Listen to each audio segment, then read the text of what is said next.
Audio Jungle.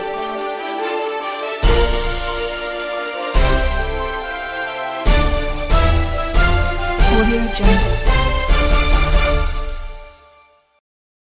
विशेषकर मैं आभारी हूं श्री पुष्पेंद्र कुलश्रेष्ठ जी का, जिन्होंने मुझे अवसर दिया आपके बीच में आकर के उस संबंध में वार्ता करना जो कि हमारे आपके और राष्ट्र के सर्वोपरि हित में है। हम लोग, सबसे पहले मैं बताना चाहूँगा अपने बारे में, केवल 1 मिनट से कम लूँगा। मैं डॉक्टर विक्रम सिंह 1974 बैच का इंडियन पुलिस सर्विस अधिकारी और 36 साल पुलिस में सेवा की है और उत्तर प्रदेश का पुलिस महानिदेशक भी रहा हूँ। अगर मैं आपसे ये पूछूं कि सबसे बड़ा शत्रु आपका कौन होगा, तो आप कहेंगे कोरोना, कोई कहेगा पाकिस्तान, कोई कहेगा चीन। लेकिन अगर सबको एक साथ अगर मिला दिया जाए तो वो बनेगा ISI, इंटर सर्विसेज इंटेलिजेंस, जो पाकिस्तान की इंटेलिजेंस एजेंसी है। ISI ने जो षड्यंत्र, कूटनीति और भारत विरोधी गतिविधियां की हैं, अगर उसके ऊपर कोई स्वर्ण पदक हो तो वो ISI को जाएगा। आपको संक्षेप में मैं ISI का इतिहास प्रस्तुत करता हूं। ISI का सृजन 1948 में हुआ था और तत्कालीन ब्रिटिश मेजर जनरल रॉबर्ट काउथॉर्न इसके प्रथम सृजनकर्ता थे। सर रॉबर्ट काउथॉर्न इसके उपरांत सन 50 से 1959 तक ISI के चीफ भी रहे हैं।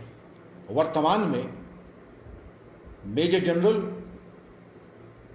हमीद इसके चीफ हैं, फायज हमीद, और इनके द्वारा विभिन्न जो गतिविधियां हैं वो संचालित की जाती हैं। अगर इसके इतिहास में हम जाएं तो हम ये देखेंगे कि ये एक सामान्य सी इंटेलिजेंस एजेंसी थी और इसकी प्रमुखता तब आई है जब अफगानिस्तान में 80 के दशक में सोवियत यूनियन की फोर्सेस अफगानिस्तान में थी, तो अमेरिका के द्वारा सऊदी अरेबिया के पैसे से और तमाम नेटो फोर्सेस ने मिलकर के ISI के माध्यम से अफगान मुजाहिदीन को सशक्त किया और सोवियत यूनियन के खिलाफ युद्ध के एक ताना बाना बुना था। सोवियत यूनियन फोर्सेस जब अफगानिस्तान से चली गई कालांतर में, उसके बाद ISI ने अफगान तालिबान की पीठ पे हाथ रखा और उन्हें मजबूत किया। कालांतर में अफगान मुजाहिदीन और तालिबान के माध्यम से उन्होंने कश्मीर में भी विध्वंसात्मक कार्रवाई कराने की कोशिश की। लेकिन जो आश्चर्य का विषय है कि CIA ने वो उच्च कोट की तकनीक, वो टेक्नोलॉजी और अन्य राष्ट्रों ने भी ISI को दी जो कि फ्यूचरिस्टिक थी। वो उपकरण दिए सर्विलेंस के जो कि संसार में किसी देश के पास नहीं थे, क्योंकि उनका एक ही ध्येय था कि तत्कालीन USSR को मटियामेट कर दें।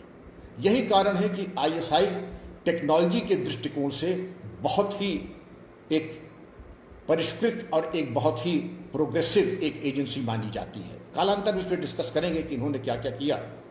लेकिन अगर हम देखें कि मैंने क्यों कहा आपसे कि वास्तविक खतरा हमारे आपके लिए ISI है।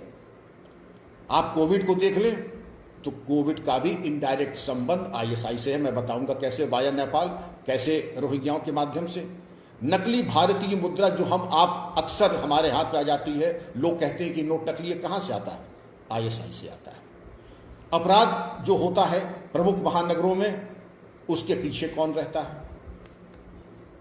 रोहिंग्यास, इलीगल बांग्लादेशी माइग्रेंट्स, और इनके पीछे कौन है? ISI। हमारे बच्चों को जहर यानी ड्रग्स कौन परोस रहा है? पंजाब में ड्रग्स का ताना बाना किसने बुना है? ISI ने।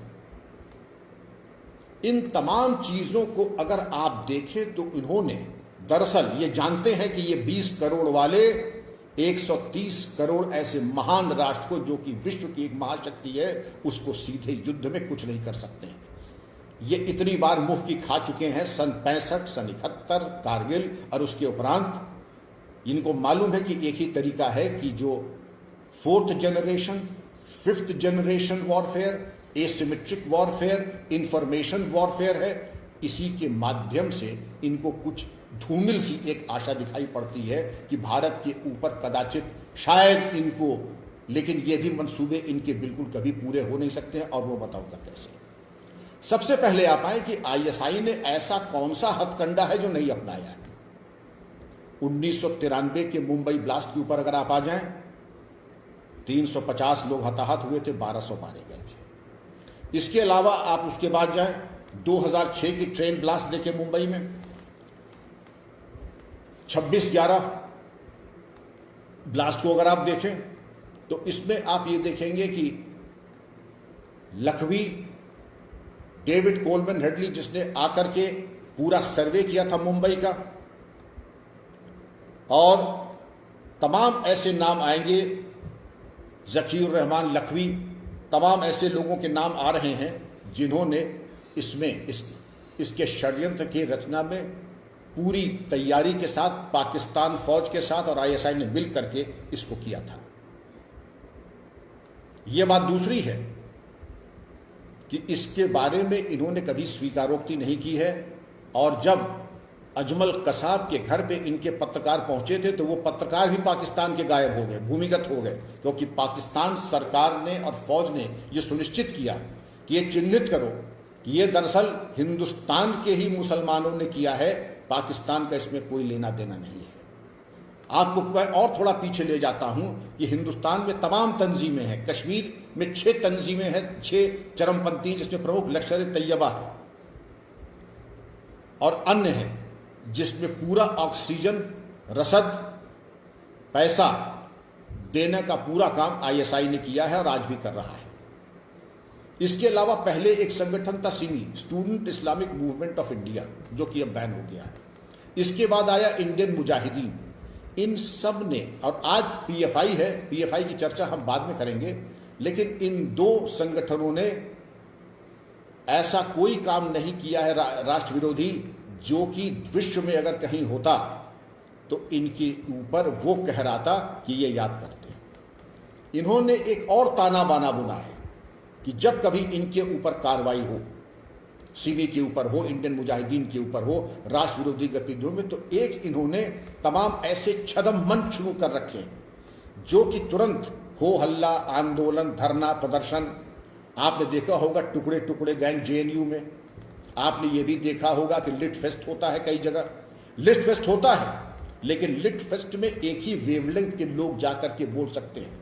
तस्लीमा नसरीन नहीं जा सकती हैं, तारिक फतेह नहीं जा सकते हैं, और ऐसे लोग जो जाकर के इनको बेनकाब कर सकते हैं, उनके लिए कोई स्थान ऐसा नहीं है। ये इंफॉर्मेशन वॉरफेयर की एक बहुत सुनियोजित एक षड्यंत्र के तहत एक तौर तरीका इन्होंने अपनाया है, जिसमें यह कहा जा सकता है कि जिसने भी इनके खिलाफ आवाज उठाई उसके खिलाफ ये किसको बोलने नहीं देंगे। टीवी डिबेट्स में अगर आप देख लें, टीवी डिबेट्स में भी ऐसे नौटंकीबाज आ जाते हैं कि जिसने भी देश प्रेम की कोई बात की, इनके विरोध में कोई बात की, तो जैसे सियारों का हुजूम टूट पड़ता है उस तरीके से वो टूट पड़ते हैं और अगले को बोलने का मौका नहीं देते हैं। हमारे कर्नल आरएसएन सिंह साहब हैं, पुष्पेन जी इसको भली बात जानते हैं, और आप सब ने भी चीज को देखा होगा कि जो भी भारत की बात करे, जो भी देश प्रेम की बात करे, उसकी आवाज चाहे लिट फेस्ट हो, चाहे कहीं भी हो। इसके अलावा इन्होंने तमाम तरह के छदम पुरस्कार, जर्नलिस्ट और ऐसे ऐसे व्यक्ति हैं आपके मैगासेसे पुरस्कार विजेता, मुझे तो कभी कभी शक होता है इनकी गुणवत्ता के ऊपर कि ये वाकई पुरस्कार हैं या किसी अन्य कारण से इनको अलंकरण प्रदान किया गया है। अरुंधति रॉय जी, वो अगर वास्तव में लेखिका हैं तो पठन पाठन में अपना ध्यान दें। राष्ट्र विरोधी गतिविधियों के ऊपर बोलना और कश्मीर को तश्तरी पे रख के पाकिस्तान को देने का अधिकार उनको किसने दे दिया, मैं समझ नहीं पाया है, क्योंकि उनकी चाबी भर रहा है आईएसआई। हमारे कितने जर्नलिस्ट ऐसे हैं, राजनेता हैं, जो आईएसआई के दावतनामे के ऊपर न सिर्फ पाकिस्तान जाते हैं, विदेशों में जाते हैं, उनकी पूरी आवभगत होती है। आवभगत कौन करता है? आईएसआई करता है। पॉकेट मनी कौन देता है? आईएसआई देता है। धन से परिपूर्ण कौन करता है? आईएसआई करता है। हमारे विशेषज्ञ ये बताते ये बात खुलासे वाली नहीं है, क्योंकि इन सब चीज़ों को जो कि मैं आपके सामने पेश करूंगा इसका कोई लेखा जोखा नहीं होता है। आज से 35 साल पहले अगर आप चले जाएं, ये चर्चा उठी थी कि हमारे तत्कालीन बड़े नेता वो आईएसआई के पेरोल में हैं। इससे ज्यादा शर्मनाक बात क्या हो सकती है। तब आईएसआई की घुसपैठ राजनीति में थी, उसके अलावा फिल्म इंडस्ट्री में थी। फिल्म इंडस्ट्री की तमाम दावतें दाऊद इब्राहिम, छोटा शकील और इस तरीके के गैंगस्टर्स न सिर्फ Bombay film industry stock market को प्रभावित करते थे, लेकिन बाजार भाव को प्रभावित करने के लिए दुबई में पार्टियां होती थी। कौन डिस्ट्रीब्यूटर होगा, कौन कितने में खरीदेगा, कौन नहीं खरीदेगा, किसको हीरो बनना है, हीरोइन नहीं बनना है, इसकी पूरे फैसले फंडिंग दुबई से दाऊद इब्राहिम, छोटा शकील और इनके गिरोह करते थे। संपत्ति के लेन देन में भी इनका हाथ रहता था। इससे पहले कि मैं भूल जाऊं, इससे बड़ी शर्म की बात क्या हो सकती है कि दाऊद इब्राहिम की संपत्ति 1993 के बाद जब ये सब पलायित हो गए थे, इनको बेचने में सरकार को नाको चने चबाने पड़े। मैं ये जानना चाहूंगा, ये कहा जाता, मैं विश्वास नहीं करूंगा, मैं उम्मीद करता हूं कि यह असत्य हो, कि उनके मददगार शासन, प्रशासन, पुलिस विभाग में भी थे जिन्होंने दाऊद इब्राहिम की संपत्ति को कुर्क होने नहीं दिया और बेचने नहीं दिया। बड़ी मुश्किल से उनका विक्रय हुआ, वो भी मिट्टी के दाम पे, कौड़ियों के दाम पे। अन्य स्थानों पर जहां पुलिसकर्मी, पुलिस अधिकारी, शासन प्रशासन जागरूक था, ऐसे तत्वों की संपत्ति में थाने और चौकी खुल गए। भले ही उनके भय और आतंक से कोई खरीदने न आया हो, या पता लगा लें कि उत्तर प्रदेश में बड़े बड़े माफिया और इस तरह के लोगों के कोठी और मकान में पुलिस कार्यालय, थाने और चौकियां खुल गए हैं। भले ही कोई खरीदने ना आए, लेकिन कम से कम उसका सरकार और जनता के लिए सदुपयोग हो, जिनकी को लूट करके उन्होंने अपनी आत्म धन संपत्ति पैदा की। इसके बाद हम आते हैं एक दो गंभीर घटनाओं के ऊपर।